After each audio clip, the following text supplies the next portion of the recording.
लोगों का स्वागत है अपने YouTube चैनल पे। तो ये बात है 1528 ईस्वी की, जब मीर बाकी जो बाबर का सेनापति हुआ करता था, उसने अयोध्या में बाबरी मस्जिद की नींव रख दी। और यह ठीक उसी जगह पे बनाया गया था जहाँ पे पहले राम मंदिर हुआ करता था। लेकिन मुगलों को यह कौन समझाए कि मुगलों ने मंदिर तो तोड़ दिया था, लेकिन राम भक्तों के दिल में राम बसते हैं।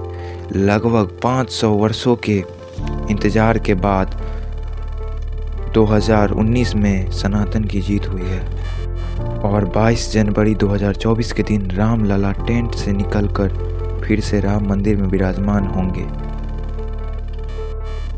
और अगर आप अपनी धर्म के प्रति वफादार हैं तो आपको बाबरी के निर्माण से फिर से मंदिर के निर्माण तक की कहानी जाननी चाहिए।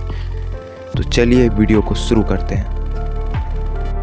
बात है 1526 ईस्वी की, जब मुगल साम्राज्य शुरू हुआ था और महज 2 साल बाद ही 1528 ईस्वी में बाबर के कहने पे उसके सेनापति मीर बाकी ने अयोध्या के राम मंदिर को तुड़वा दिया और ठीक उसी स्थान पे मस्जिद का निर्माण करा दिया और मस्जिद का नाम बाबर के सम्मान में बाबरी रख दिया। और मुगल काल में राम मंदिर ही नहीं, भारत के कई मंदिर को तोड़े गए, जिसके सबूत आज भी हमें भारत के कोने कोने में देखने को मिलते हैं। लेकिन बाबर ने सभी की आवाज को दबा दी और हिंदुओं के उसी के देश में अपने भगवान से दूर रख दिया गया।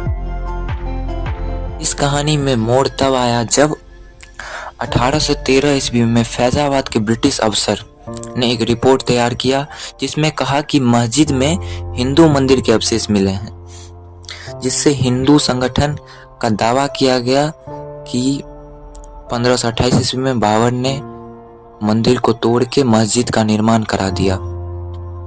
यह सब से हिंदू मुस्लिम में नफरत की आग जलने लगी और 1853 में अवध के नवाब वजीद अली शाह के समय पहली बार अयोध्या में सांप्रदायिक दंगे भड़क उठे और इसके बाद हिंदू और मुसलमान एक ही जगह पूजा और नमाज अदा करने लगे।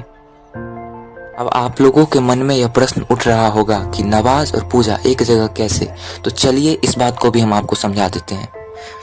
बात है 1717 यानी 190 साल के बाद जयपुर के राजा जय सिंह द्वितीय, जो पहले शख्स थे जो पहली बार मंदिर और उसके आसपास के क्षेत्र को हासिल करने की कोशिश की थी, लेकिन लाख कोशिश के बाद भी वो सफल नहीं हो सके। तो उन्होंने राम मंदिर के पास में एक चबूतरे का निर्माण कराया, जिसका नाम राम चबूतरा रखा, ताकि प्रभु राम में आस्था रखने वाले लोग वहां पे आके पूजा कर सके। और फिर 1855 में जब हिंदुओं को आंतरिक परिसर में आने पर प्रतिबंध लगा दिया गया, जहां मुस्लिम नमाज अदा करते थे, हिंदू बाहर बनी इसी राम चबूतरे पर पूजा करते थे। इसके बाद 1859 में ब्रिटिश सरकार ने इस विवादित जगह को तार से 2 भाग में बांट दिया, जिसमें एक तरफ हिंदू पूजा करते थे और एक तरफ मुसलमान। और इस घटना के 26 साल बाद यानी 1885 में राम जन्म की बात अदालत पहुंची। निर्मोही अखाड़े के महंत रघुवर दास ने फैजाबाद के न्यायालय में कहा, बाबरी के ढांचे के बाहर आंगन में स्थित राम चबूतरे पर मंदिर का निर्माण कराया जाए और छत भी ढाला जाए। तो अदालत से यह फैसला आया कि मंदिर बनाने का अधिकार नहीं है, लेकिन हिंदू वहां पूजा कर सकते हैं। हालांकि इसके कुछ समय बाद यानी 1934 में अयोध्या में फिर से दंगे होने लगे और बाबरी मस्जिद का कुछ हिस्सा तोड़ दिया गया, लेकिन इसे बाद में फिर ठीक कर दिया गया। लेकिन इससे हुआ ये, जो वहाँ पे नमाज पढ़ना बंद हो गया। और ये सब कब हो रहा था आप लोगों को पता है? ये सब तब हो रहा था जब हम लोगों के देश में ब्रिटिश सरकारें हुआ करती थी। फिर भी राम मंदिर के बनने के 400 साल बाद भी हिंदुए अपनी राम मंदिर को पाने के लिए लड़ाई लड़ रहे थे और देश को चलाने वाली कांग्रेस इस मुद्दे सबसे किनारा किए हुए थी। और इससे कोई परेशान था तो आम जनता जो अपने प्रभु के लिए लड़ाई लड़ रही थी। और समय बीतता गया और आया 1947 का समय, जब हमें अंग्रेजी हुकूमत से आज़ादी मिली। आज़ादी मिलने के बाद लोगों में यह उम्मीद जागी कि अब तो राम मंदिर बन के ही रहेगा। लेकिन उस समय की स्थिति कुछ और ही बता रही थी। कांग्रेस का कोई बड़ा नेता राम मंदिर के मुद्दे पे बात तो करना छोड़िए, यह बात सुन के ही अपने हाथ खड़े कर रही थी। लेकिन इस बात में मोड़ तब आया जब 23 दिसंबर 1949 में विवादित ढांचे के अंदर से राम भगवान की मूर्ति मिल गई। हिंदू लोग यह दावा करने लगे कि बीती रात राम भगवान प्रकट हुए हैं, और मुस्लिम लोग बोल रहे थे जो आधी रात में कोई छिप के मूर्ति रख दिया है। यह बात जब दोनों पक्षों को पता चली तो मस्जिद परिषद में दोनों पक्ष इकट्ठा हो गए, और विवाद को बढ़ता देख उस टाइम के प्रधानमंत्री जवाहरलाल नेहरू ने मजिस्ट्रेट के नायर को आदेश दिया कि मूर्ति को वहां से हटा दिया जाए। लेकिन आप लोग के नायर का जवाब सुनिएगा। के नायर दंगे भड़कने के कारण नेहरू को मना कर देते हैं और पत्र नेहरू को वापस भेज देते हैं।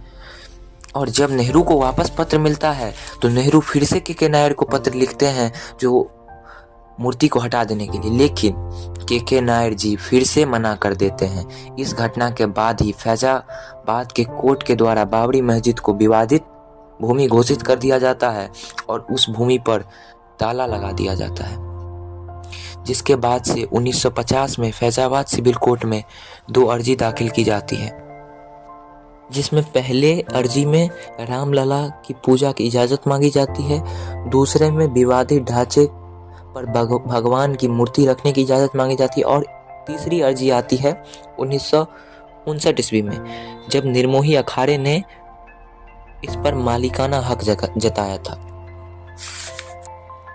लेकिन इसके 2 साल बाद यानी 1961 में सन्नी बकबोर्ड ने कोर्ट में अर्जी लगाई और मस्जिद के आसपास की जगह पर अपना हक जताया, और यह क्रम लगातार चलता रहा।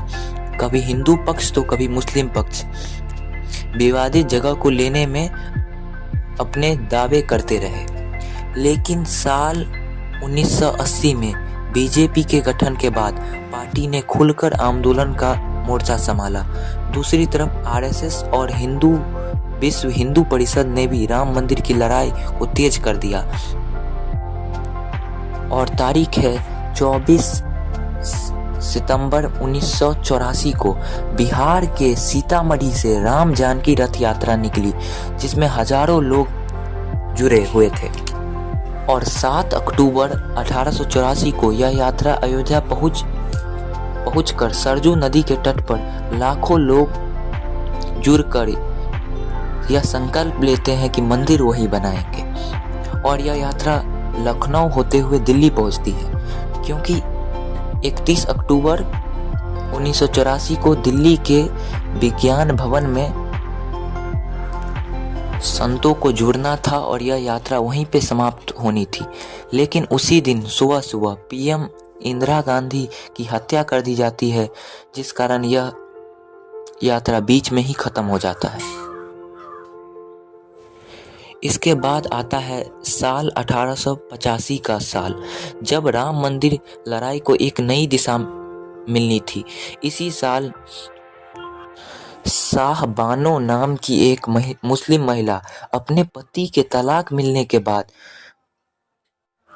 गुजारा भत्ता के लिए कोर्ट पहुंची, जहां कोर्ट ने उसके पक्ष में ही फैसला सुना दिया, जहां उस फैसले से मुस्लिम समुदाय नाराज हो जाते हैं। और मुस्लिम पक्ष के नाराजी को दूर करने के लिए उस समय के मौजूदा पीएम राजीव गांधी 1986 में संसद में कानून बनाकर सुप्रीम कोर्ट के फैसले को ही पलट देते हैं। असल में राजीव गांधी 1989 के चुनाव के लिए कर रहे थे ये सब, ताकि मुस्लिम लोग का भी वोट मिल सके। लेकिन राजीव गांधी के शर्मनाक कदम से हिंदू लोग उनसे नाराज हो गए।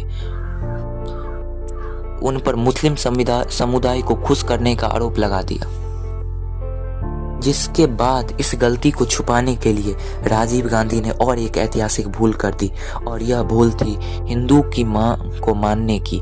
1986 में 37 साल बाद बंद अयोध्या के विवादित ढांचे को खोल दिया गया, ताले को खोल दिया गया, तो फिर से मुस्लिम समुदाय राजीव गांधी से नाराज हो जाते हैं और फरवरी 1986 में बाबरी मस्जिद एक्शन कमेटी का गठन किया जाता है। और इसके बाद आता है साल 1990 का दशक। 25 सितंबर को लाल कृष्ण आडवाणी राम के इस आंदोलन को बीजेपी का आंदोलन बताते हुए सोमनाथ से अयोध्या का 1000 किलोमीटर की रथ यात्रा निकालते हैं, और इस रथ यात्रा के दौरान बिहार में रथ यात्रा को रोक लिया जाता है और इन्हें गिरफ्तार कर लिया जाता है और रथ यात्रा यहीं पे रुक जाती है। लेकिन असल में जिस दिन यात्रा खत्म होनी थी, यानी 30 अक्टूबर 1990 को हजारों कार सेवक अयोध्या में जमा हो जाते हैं। तो जिनको कार सेवक का अर्थ नहीं पता है, उनको हम कार सेवक का अर्थ बता रहे हैं। कार सेवक का मतलब हुआ जो अपने स्वार्थ की परवाह नहीं करते हैं, स्वार्थ की त्याग करके अपनी धर्म की रक्षा करने में एकजुट हो जाते हैं, उन्हें ही कहते हैं कार सेवक। तो 30 अक्टूबर 1990 को कार सेवक यहाँ पे जमा हो जाते हैं और अयोध्या के विवादित ढांचे पर हिंद झंडा फहरा देते हैं। पुलिस लोगों को रोकने की बहुत कोशिश करती है, वहां पे कर्फ्यू भी लगाया जाता है, लेकिन वहां के मौजूदा सीएम मुलायम सिंह यादव ने कार सेवकों पर गोली चलाने का आदेश दे दिया और पुलिस ने गोली चलाई और बहुत कार सेवक मारे गए। हिंदू पक्ष दावा करती है 34 कार सेवक मारे गए, लेकिन पुलिस 17 लोगों को मरने की पुष्टि करती है। इसके कुछ सालों बाद 6 सितंबर 1992 की तारीख, उस समय के मौजूदा पीएम पीवी नरसिम्हा राव थे और यूपी के मुख्यमंत्री कल्याण सिंह थे। इसी दिन 2 लाख कार सेवक विवादित ढांचे की ओर बढ़ रहे थे और यूपी के सीएम कल्याण सिंह ने यह कोर्ट को भरोसा दिलाया था कि कार सेवक उस विवादित ढांचे को कुछ नहीं करेंगे और पुलिस वालों को भी बोला था जो कुछ भी हो जाए उन पे गोली नहीं चलाने के लिए। इसके बाद कार सेवक 6 दिसंबर 1992 की सुबह विवादित ढांचे के पास एकजुट होकर विवादित ढांचे पे चढ़ के 1:55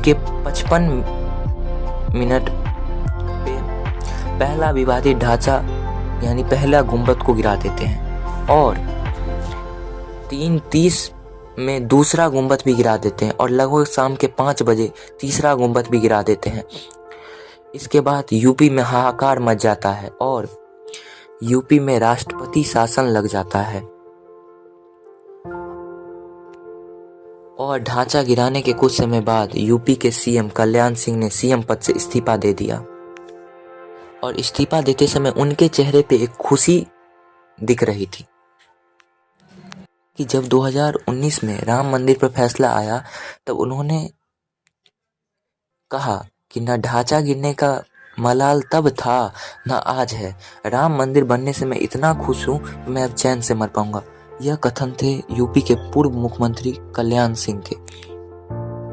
1992 की घटना के बाद अलग अलग जगह दंगे भड़कने लगे, बहुत सारे दंगे में बहुत लोग भी मारे गए। लेकिन जब 1990 में बीजेपी की सरकार आई तब राम मंदिर की लड़ाई तेज हो गई। बीजेपी ने 1999, 2004 और आने वाले बहुत से चुनाव के लिए अपने घोषणा पत्र में राम मंदिर का जिक्र किया और आखिरकार हमें जीत मिल ही गई।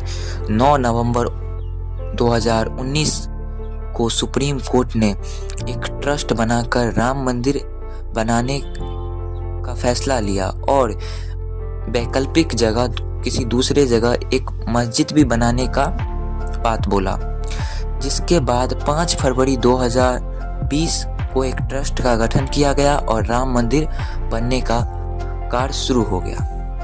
और आप लोग कमेंट में ये बताइएगा जो 1528 ईस्वी से 2024 की कहानी आप लोग को कैसी लगी। 492 वर्ष का संघर्ष आप लोग को कैसा लगा। और आज 22 जनवरी है, आज ही रामलला का प्राण प्रतिष्ठा होना है। तो आप लोगों को जय श्री राम। वीडियो को शेयर कर दे अगर आप लोग कट्टर हिंदू हैं तो। जय श्री राम।